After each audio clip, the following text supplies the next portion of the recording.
बाजार संरचना का गुप्त तरीका। शुरुआत में बाजारों को समझने में सभी को परेशानी होती है, लेकिन ऐसा इसलिए होता है क्योंकि उनके पास सही उपकरण नहीं होते। इस वजह से उन्हें खरीदने या बेचने का सही समय पता नहीं होता और आमतौर पर वे गलत स्थितियों में फंस जाते हैं। अगर आप भी ऐसी ही स्थिति में हैं, तो चिंता न करें, क्योंकि इस वीडियो में हम बाजार संरचना के बारे में बात करेंगे और यह भी कि आप इसका उपयोग करके सही दिशा में ट्रेड कैसे कर सकते हैं।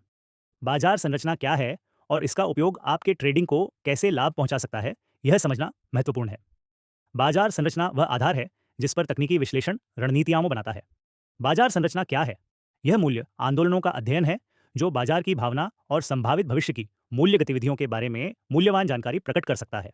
बाजार संरचना के सबसे महत्वपूर्ण पहलुओं में से एक है स्विंग पॉइंट या संरचना बिंदु। ये स्विंग हाई एंड लो होते हैं और इनकी पहचान करके आप बाजार में विकसित हो रहे रुझानों को समझ पाएंगे।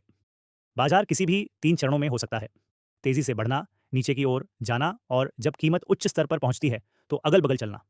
अपने पिछले उच्चतम स्तर से ऊपर और अपने पिछले निम्नतम स्तर से नीचे बंद नहीं होता, तो यह एक अपर ट्रेंड स्थापित करता है।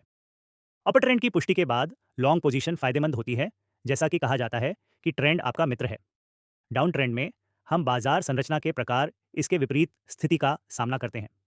जब हम निम्नतम उच्च और निम्नतम स्तर बना रहे होते हैं, तो हम शॉर्ट पोजीशन को प्राथमिकता दे सकते हैं। साइडवे प्राइस एक्शन के दौरान कोई नया उच्चतम स्तर या निम्नतम स्तर नहीं बनता है, जिसका परिणाम अनिश्चितता होता है। कीमत में आप एक साइडवे रेंज बनने की उम्मीद कर सकते हैं।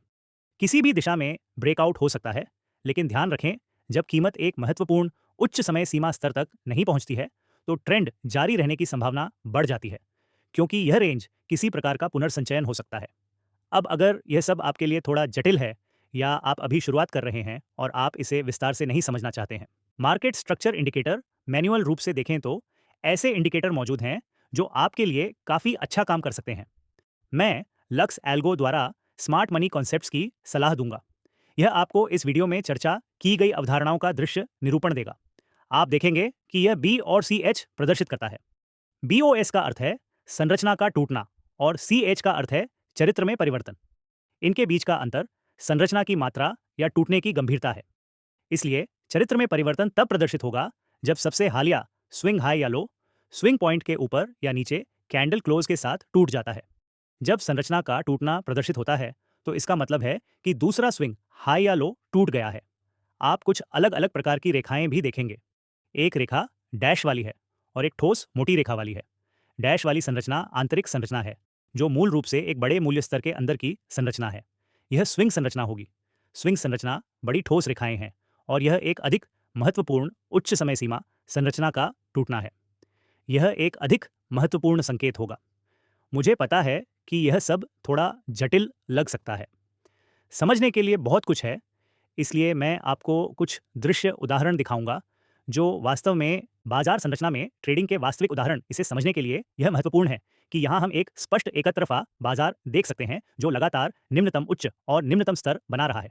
यह दर्शाता है कि यह एक निश्चित बिंदु के बाद मंदी के रुझान में है। यह पार्श्व गति में जाने लगा और समान उच्च स्तर बनाने लगा। यदि हम शॉर्ट करना चाहते हैं, तो हमें पहले इन उच्च स्तरों के टूटने का इंतजार करना चाहिए।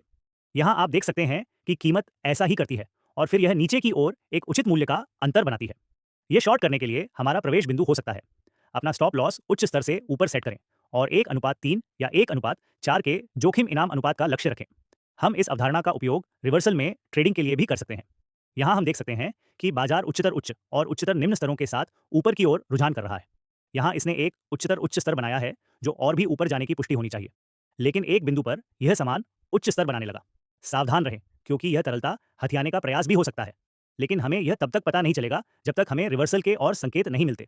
यहाँ इसने हाल ही के स्विंग लो को तोड़ दिया। उन ऊंचाइयों को पार करने के बाद इसने एक बड़ा फेयर वैल्यू गैप छोड़ दिया, जो दर्शाता है कि ट्रेंड बुलिश से बेयरिश में बदल गया है। अब आपको शॉर्ट पोजीशन पर ध्यान देना चाहिए।